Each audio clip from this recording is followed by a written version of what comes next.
श्री कृष्ण ने कहा था, अर्जुन, इस निष्काम कर्म योग में आरंभ का भी नाश नहीं होता। इसका थोड़ा भी साधन जन्म मरण के महान भय से उद्धार करने वाला होता है। आप ही बताएं, थोड़ा साधन कौन करेगा, गृहस्थ अथवा विरक्त? गृहस्थ ही इसके लिए थोड़ा समय देगा, यह उसके लिए ही है। अध्याय 4:36 में कहा, अर्जुन, यदि तू संपूर्ण पापियों से भी अधिक पाप करने वाला है, तब भी ज्ञान रूपी नौका से निसंदेह पार हो जाएगा। अधिक पापी कौन है? जो अनवरत लगा है वह, अथवा जो अभी लगना चाहता है? अतः सदगृहस्थ आश्रम से ही कर्म का आरंभ है। अध्याय 6:37-45।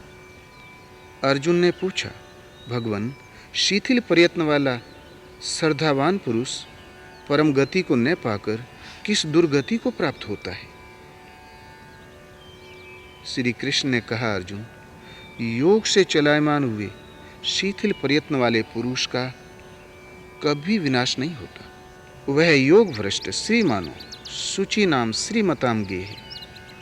शुद्ध सत्य आचरण वालों के यहाँ जन्म लेकर योगी कुल में प्रवेश पा जाता है, साधन की ओर आकर्षित होता है और अनेक जन्मों में चलकर वहीं पहुंच जाता है जिसका नाम परम गति अर्थात परम धाम है। यह शिथिल प्रयत्न कौन करता है? योग भ्रष्ट होकर वह कहाँ जन्म लेता है? वह गृहस्थ ही तो बना, वहीं से वह साधनों उन्मुख होता है। अध्याय 9:30 में उन्होंने कहा कि अत्यंत दुराचारी भी यदि अनन्य भाव से मुझे भजने लगे तो वह साधु ही है, क्योंकि वह निश्चय के साथ सही रास्ते पर लग गया है। अत्यंत दुराचारी कौन होगा? जो भजन में प्रवृत्त हो गया वह, अथवा वह जिसने अभी आरंभ ही नहीं किया। अध्याय 9:32 में कहा, स्त्री, वेश्य, शूद्र तथा पाप योनि वाले ही क्यों न हो, मेरे आश्रित होकर साधन करने से परम गति पाते हैं। हिंदू हो, ईसाई हो, मुसलमान हो, श्री कृष्ण ऐसा कुछ नहीं कहते। अत्यंत दुराचारी पातकी ही क्यों न हो, मेरी शरण होकर परम गति पाते हैं। अतः गीता मानव मात्र के लिए है। सदगृहस्थ आश्रम से ही इस कर्म का आरंभ है। कर्मशः वही सदगृहस्थ योगी बनता है, पूर्ण त्यागी हो जाता है और तत्व का दिग्दर्शन कर परम में प्रवेश पा जाता है, जिसे श्री कृष्ण ने कहा कि ज्ञानी मेरा स्वरूप है। भौतिक समृद्धि। गीता परम कल्याण तो देती है, साथ ही मनुष्यों के लिए आवश्यक भौतिक वस्तुओं का भी विधान करती है। अध्याय 9:20-22 में योगेश्वर श्री कृष्ण कहते हैं कि बहुत से लोग निर्धारित विधि से मुझे पूजकर बदले में स्वर्ग की कामना करते हैं। उन्हें विशाल स्वर्गलोक मिलता है, मैं देता हूँ। जो मांगोगे वह मुझसे मिलेगा, किंतु उपभोग के पश्चात समाप्त हो जाएगा, क्योंकि स्वर्ग के भोग भी नश्वर हैं। उन्हें पुनः जन्म लेना पड़ेगा। हाँ, मुझसे संबंधित होने के कारण वे नष्ट नहीं होते, क्योंकि मैं कल्याण स्वरूप हूँ। मैं उन्हें भोग देता हूँ और सने सने निवृत्त कराकर पुनः उन्हें कल्याण में लगा देता हूँ। क्षेत्र। टीकाकार कहते हैं, एक कुरुक्षेत्र बाहर है और दूसरा मन के भीतर है। गीता का एक अर्थ बाहरी है, दूसरा भीतरी, लेकिन ऐसा कुछ नहीं। वक्ता एक बात कहता है, किंतु श्रोता अपनी बुद्धि के अनुरूप ही उसे पकड़ पाते हैं। इसीलिए अनेक अर्थ प्रतीत होते हैं। साधन पथ पर क्रमशः चलकर जो भी पुरुष श्री कृष्ण के स्तर पर खड़ा हो जाएगा, तो जो दृश्य श्री कृष्ण के सामने था वही उसके सामने भी होगा। वही महापुरुष उनके मनोगत भावों को, गीता के संकेतों को समझ सकता है, समझा सकता है।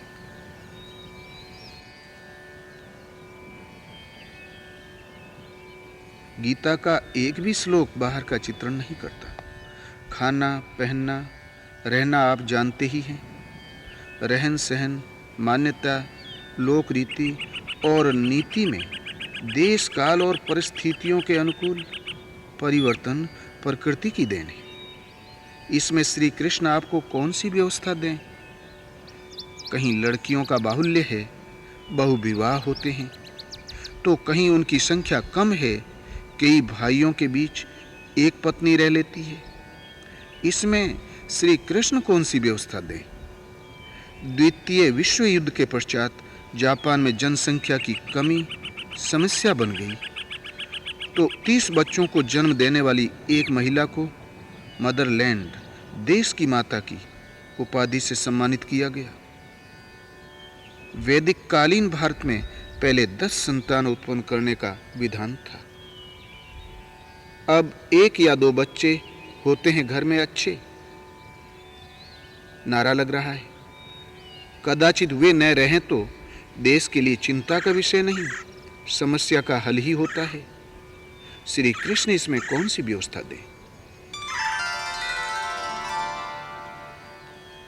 श्रेय, काम, क्रोध, लोभ, मोह के कहीं स्कूल नहीं खुले हैं, फिर भी इन विकारों में लड़के बड़े तथा सयानों से कहीं अधिक प्रवीण निकलते हैं।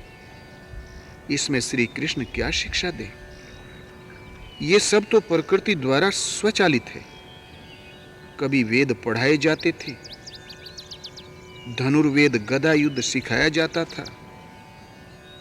आज इन्हें कौन सीखता है? आज तो पिस्टल चला रहे हैं, स्वचालित यंत्रों का युग है। कभी रथ संचालन सीखना पड़ता था, घोड़ों की सफाई करनी पड़ती थी, आज मोटरों का तेल साफ किया जाता है। इसमें श्री कृष्ण क्या बताएं? कह दें कि घोड़ों को ऐसे नहलाओ? बाहर आपको कैसी व्यवस्था दें? पहले स्वाहा बोलने से वर्षा होती थी, अब उपकरणों से वर्षा कर लेते हैं। पहले फसल वर्षा पर आश्रित थी, आज मनचाही फसल लेने लगे हैं। योगेश्वर श्री कृष्ण कहते हैं कि प्रकृति से उत्पन्न गुणों द्वारा परवश होकर मनुष्य परिस्थिति के अनुसार ढलता ही रहता है। गुण स्वतः उन्हें ढालने में सक्षम है। भौतिक शास्त्र, समाज शास्त्र, शिक्षा शास्त्र, अर्थशास्त्र, तर्कशास्त्र वे गढ़ता ही रहता है। एक ही वस्तु ऐसी है जो मनुष्य नहीं जानता, नहीं पहचानता, जो है तो उसी के पास किंतु उसे विस्मृत है। गीता सुनकर अर्जुन की वही स्मृति लौट आई थी। वह स्मृति है परमात्मा की, जो हृदय देश में होकर भी उससे बहुत दूर है। उसी को मनुष्य पाना चाहता है किंतु रास्ता नहीं पाता। केवल कल्याण पथ से ही मनुष्य अनभिज्ञ है। मोह का आवरण इतना घना है कि उधर सोचने का समय ही नहीं मिलता। उन महापुरुष ने आपके लिए समय दिया है, उस कर्म को स्पष्ट किया है जिसे करने का निर्देश गीता में है। गीता मुख्यतः यही देती है। भौतिक वस्तुएं भी उससे मिलती है, किंतु श्रेय की तुलना में प्रेय नगण्य है।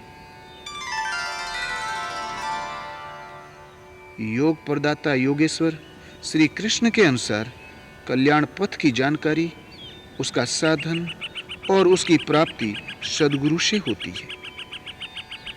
इधर उधर तीर्थों में बहुत भटकने या बहुत परिश्रम से यह तब तक नहीं मिलता जब तक किसी संत द्वारा न प्राप्त किया जाए।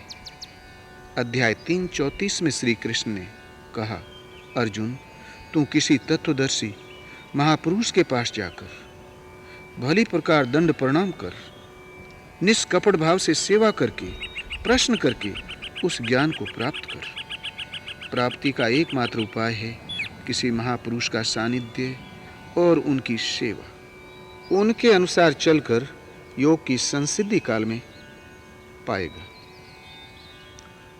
अध्याय 18 में उन्होंने बताया कि परिज्ञाता अर्थात तत्वदर्शी महापुरुष, ज्ञान अर्थात जानने की विधि, ज्ञेय परमात्मा, तीनों कर्म के प्रेरक है।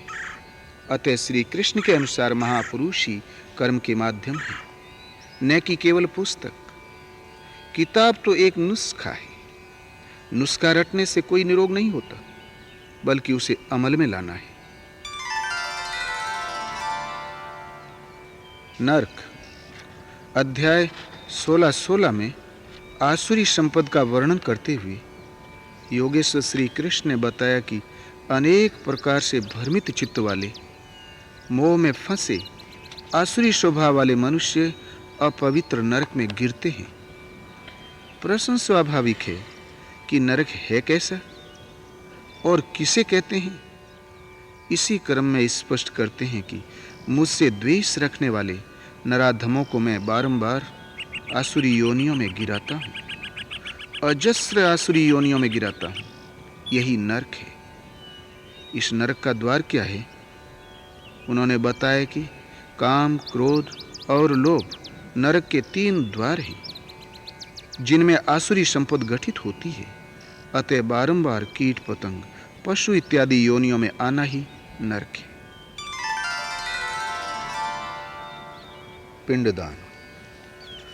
प्रथम अध्याय में विषादग्रस्त अर्जुन को आशंका थी कि युद्ध जनित नरक संहार से पितरलोग पिंडदान और अर्पण से वंचित हो जाएंगे, पितर गिर जाएंगे। इस पर भगवान श्री कृष्ण ने कहा कि अर्जुन, तुझे यह अज्ञान कहां से हो गया?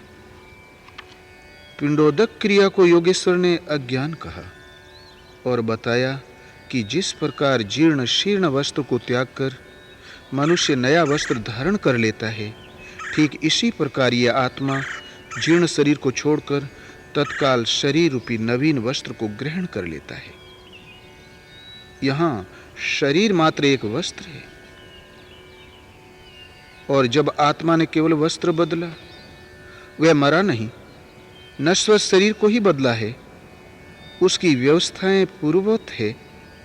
तो इस भोजन, पिंडदान, आसन, शैया, सवारी, आवास या जल इत्यादि से किसे तृप्त किया जाता है?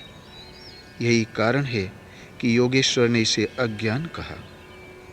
अध्याय 15-7 में इसी पर बल देते हुए कहते हैं कि यह आत्मा मेरा सनातन अंश है, स्वरूप है, और मन सहित 5 इंद्रियों के कार्यकलाप जन्य संस्कार को लेकर दूसरे शरीर को धारण कर लेती है, और मन सहित खट इंद्रियों के द्वारा अगले शरीर में विषय भोगों को भोगती है। आत्मा ने जिस शरीर को धारण किया वहां भी भोग सामग्री उपलब्ध है, फिर पिंडदान क्यों दिया जाता है? पिंडदान कैसा? इधर एक शरीर को छोड़ा, उधर दूसरे शरीर को धारण किया, वह सीधा उस शरीर में जाता है, बीच में कोई विराम नहीं, कोई स्थान नहीं। तो हजारों पीढ़ियों के पितरों का अनादिकाल से पड़ा रहना और उनकी जीविका वंश परंपरा के हाथ निर्धारित करना तथा पिंजड़े के पंछी की तरह उनका रुदन पतन एक अज्ञान मात्र है। इसीलिए श्री कृष्ण ने इसे अज्ञान कहा। पाप और पुण्य, इस प्रश्न पर समाज में अनेक भ्रांतियां हैं, किंतु योगेश्वर श्री कृष्ण के अनुसार रजोगुण से उत्पन्न यह काम और क्रोध भोगों से कभी तृप्त न होने वाले महान पापी है, अर्थात काम ही एकमात्र पापी है। पाप का उद्गम काम है, कामनाएं। ये कामनाएं रहती कहाँ हैं? श्री कृष्ण ने बताया कि इंद्रियां, मन और बुद्धि इसके वास स्थान कहे जाते हैं। जब विकार तन में नहीं मन में ही होते हैं तो शरीर धोने से क्या होगा? श्री कृष्ण के अनुसार इस मन की शुद्धि होती है नाम जप से, ध्यान से, समकालीन किसी तत्वदर्शी महापुरुष की सेवा से, उनके प्रति समर्पण से, जिसके लिए वे 4:34 में प्रोत्साहित करते हैं कि तद विद्धि प्रणिपातिनी, सेवा और प्रश्न करके उस ज्ञान को प्राप्त करो जिससे सभी पाप नष्ट हो जाते हैं। अध्याय 3:13 में उन्होंने कहा कि यज्ञ से शेष बचे अन्न को खाने वाले संत जन संपूर्ण पापों से छूट जाते हैं, और जो शरीर के लिए कामना करते हैं वे पापी पाप ही खाते हैं। यहाँ यज्ञ चिंतन की एक निश्चित क्रिया है जिससे मन में निहित चराचर जगत के संस्कार जल जाते हैं। शेष केवल ब्रह्म ही बचता है। अतः शरीर के जन्म का जो कारण है वही पाप है, और जो उस अमृत तत्व को दिलाने वाला है जिसके पश्चात कभी शरीर धारण न करना पड़े वही पुण्य कर्म है। अध्याय 7:29 में वे कहते हैं कि मेरी शरण होकर जरा मरण और दोषों से छूटने के लिए यत्न करने वाले पुण्यकर्मी, जिन पुरुषों का पाप नष्ट हो गया है, वे संपूर्ण ब्रह्म को, संपूर्ण कर्म, संपूर्ण अध्यात्म तथा भली प्रकार मुझे जानते हैं और मुझे जानकर मुझ में ही स्थित रहते हैं। अतः पुण्य कर्म वह है जो जरा मरण और दोषों से ऊपर उठाकर शाश्वत की जानकारी और उसी में सदा के लिए स्थिति दिलाता है। जो जन्म मृत्यु जरा मरण दुख दोषों की परिधि में घुमा कर रखता है वही पाप कर्म है। अध्याय 10:3 में कहते हैं जो मुझ जन्म मृत्यु से रहित, आदि अंत से रहित तथा सब लोगों के महान ईश्वर को साक्षात्कार सहित विदित कर लेता है, वह पुरुष मरण धर्मा मनुष्यों में ज्ञानवान है, और ऐसा जानने वाला संपूर्ण पापों से मुक्त हो जाता है। अतः साक्षात्कार के साथ ही संपूर्ण पापों से निवृत्ति मिलती है। सारांशतः बार बार जन्म मृत्यु का कारण ही पाप है, और जो उससे बचाकर शाश्वत परमात्मा की ओर घुमा दे, परम शांति की प्राप्ति करा दे, वही पुण्य कर्म है। सच बोलना, केवल अपने परिश्रम का खाना, स्त्रियों में मातृभाव, ईमानदारी इत्यादि भी इस पुण्य कर्म के सहायक अंग हैं, किंतु सर्वोत्कृष्ट पुण्य है परमात्मा की प्राप्ति। जो मात्र एक परमात्मा की श्रद्धा को तोड़ता है वह पाप है, और जोड़ना पुण्य। संत सब एक। गीता अध्याय 4:1 में भगवान श्री कृष्ण ने बताया कि इस अविनाशी योग को कल्प के आदि में मैंने सूर्य के प्रति कहा था, किंतु श्री कृष्ण के पूर्वकालीन इतिहास अथवा अन्य किसी भी शास्त्र में कृष्ण नाम का उल्लेख नहीं मिलता। वास्तव में श्री कृष्ण एक पूर्ण योगेश्वर हैं। वे एक अव्यक्त और अविनाशी भाव की स्थिति के हैं।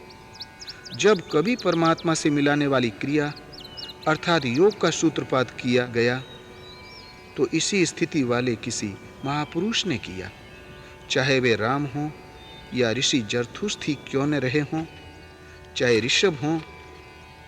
परवर्ती काल में यही उपदेश ईसा, मुहम्मद, गुरु नानक इत्यादि किसी के द्वारा निकला, कहा श्री कृष्ण ने ही।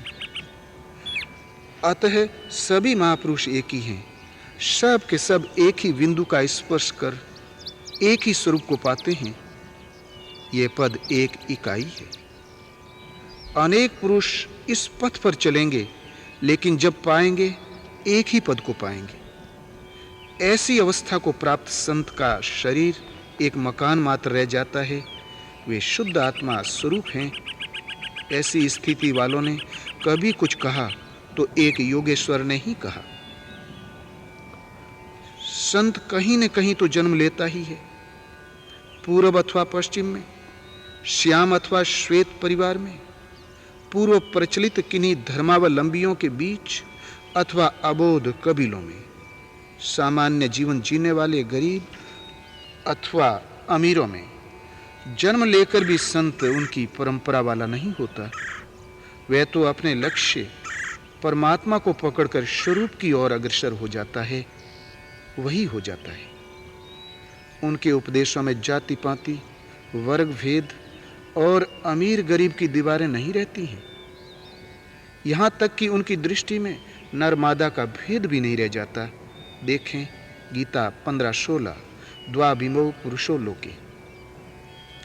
महापुरुषों के पश्चात उनके अनुयायी अपना संप्रदाय बनाकर संकुचित हो जाते हैं। किसी महापुरुष के पीछे चलने वाले यहूदी हो जाते हैं, तो किसी के अनुयायी ईसाई, मुसलमान, सनातनी इत्यादि हो जाते हैं। किंतु इन दीवारों से संत का संबंध कदापि नहीं होता। संत न तो कोई सांप्रदायिक है और न कोई जाति। संत संत है, उन्हें किसी सामाजिक संगठन में न समेटे। अतः संसार भर के संतों की चाहे किसी कबीले में उनका जन्म हुआ हो, चाहे किसी मजहब संप्रदाय वाले उनका पूजन अधिक करते हों, किसी सांप्रदायिक प्रभाव में आकर ऐसे संतों की आलोचना नहीं करनी चाहिए, क्योंकि वे निरपेक्ष हैं। संसार के किसी भी स्थान में उत्पन्न संत निंदा के योग्य नहीं होता। यदि कोई ऐसा करता है तो वह अपने अंदर स्थित अंतर्यामी परमात्मा को दुर्बल करता है, अपने परमात्मा से दूरी पैदा कर लेता है, स्वयं अपनी क्षति करता है। संसार में जन्म लेने वालों में यदि आपका कोई सच्चा हितैषी है तो संत ही है। अतः उनके प्रति सहृदय रहना संसार भर के लोगों का मूल कर्तव्य है। इससे वंचित होना अपने को धोखा देना है। वेद। गीता में वेद का वर्णन बहुत आया है, किंतु कुल मिलाकर वेद मार्ग निर्देशक चिन्ह है, माइलस्टोन मात्र है। मंजिल तक पहुंच जाने पर उस व्यक्ति के लिए उनका उपयोग समाप्त हो जाता है। अध्याय 2:45 में श्री कृष्ण ने कहा, अर्जुन, वेद तीनों गुणों तक ही प्रकाश पाते हैं। तू वेदों के कार्य क्षेत्र से ऊपर उठ।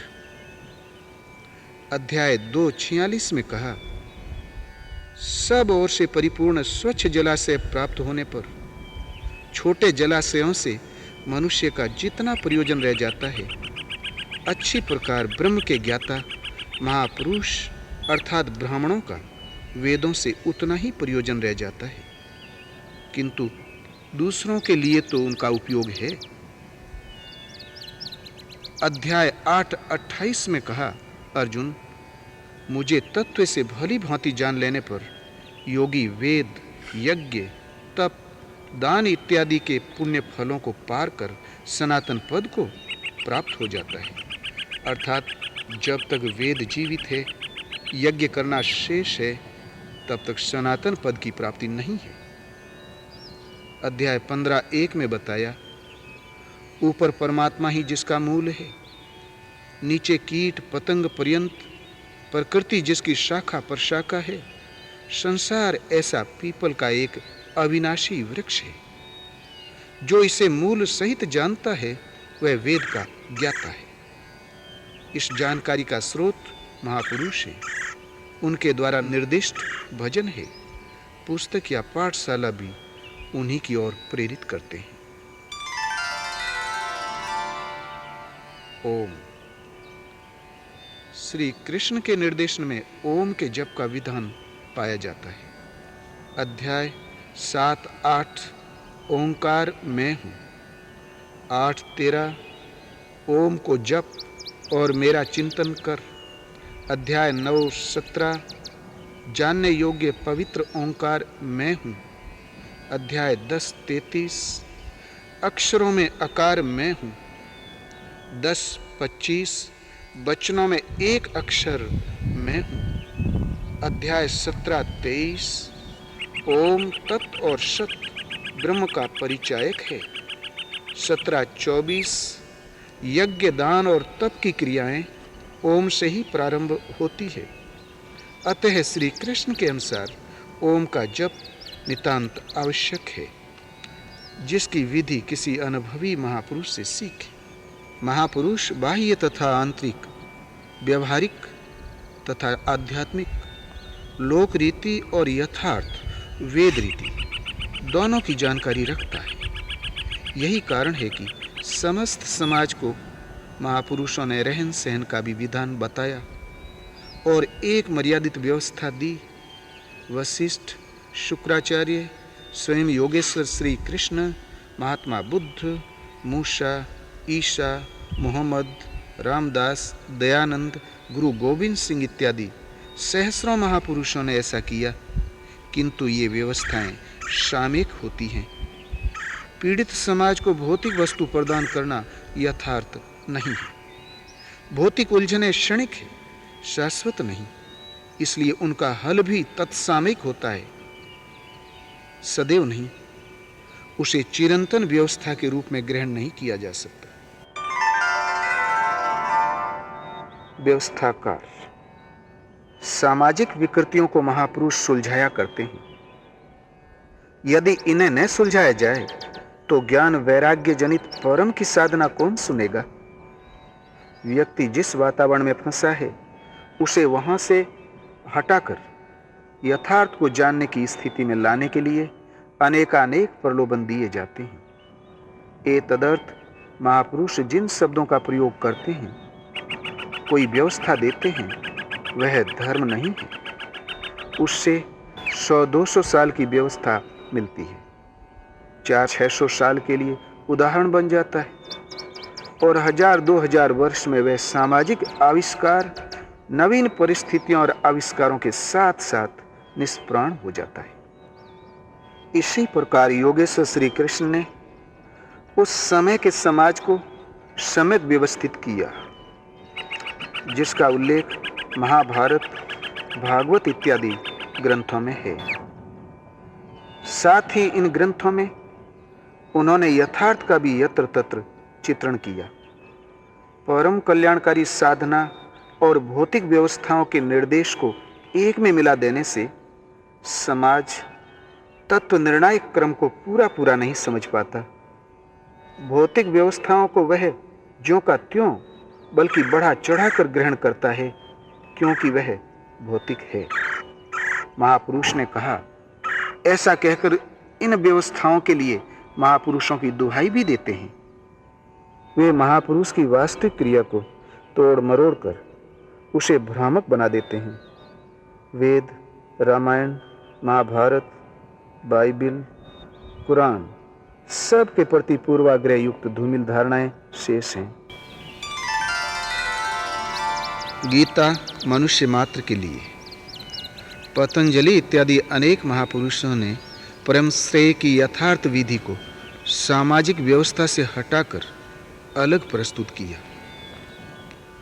योगेश्वर श्री कृष्ण ने भी अलग करना कल्याणकारी समझा। उत्तम अधिकारी के प्रति ही उन्होंने उसे व्यक्त किया। श्री कृष्ण ने बार बार कहा कि तुझ अतिशय प्रीति रखने वाले भक्त के प्रति हित की इच्छा से कहता हूं, यह अति गोपनीय है। अंत में उन्होंने कहा, जो भक्त नहीं हो तो प्रतीक्षा करो, उसको उस रास्ते पर लाओ, फिर उसी के लिए कहो। यही मनुष्य मात्र के लिए यथार्थ कल्याण का एकमात्र साधन है, जिसका क्रमबद्ध वर्णन श्री कृष्णोक्त गीता है। प्रस्तुत टीका। योगेश्वर श्री कृष्ण के आशय को ज्यों का त्यों व्यक्त करने के कारण प्रस्तुत टीका का नाम यथार्थ गीता है। गीता अपने में पूर्ण साधन ग्रंथ है। संपूर्ण गीता में संदेह का एक भी स्थल नहीं है। जहाँ कहीं संदेह है, वह बौद्धिक स्तर पर इसे जाना नहीं जा सकता है, इसलिए प्रतीत होता है। ये अनुभवगम्य है। अतः कहीं समझ में न आए तो किसी तत्वदर्शी महापुरुष के सानिध्य में समझने का प्रयास करें। यथार्थ गीता योगेश्वर श्री कृष्ण की परम पुनीत वाणी श्रीमद् भगवद गीता का ही अर्थ है। इसमें आपके हृदय में स्थित परमात्मा की प्राप्ति के विधान का प्राप्ति के पश्चात किया गया चित्रण है। अवहेलना की दृष्टि से इसका उपयोग वर्जित है। अन्यथा हम अपने लक्ष्य की जानकारी से वंचित रह जाएंगे। इसके श्रद्धापूर्वक अध्ययन से मानव अपने कल्याण के साधन से भरपूर हो जाता है और यत् किंचित भी ग्रहण करेगा तो परम श्रेय को प्राप्त कर लेगा, क्योंकि इस ईश्वर पथ में आरंभ का कभी नाश नहीं होता। ओम शांति शांति शांति।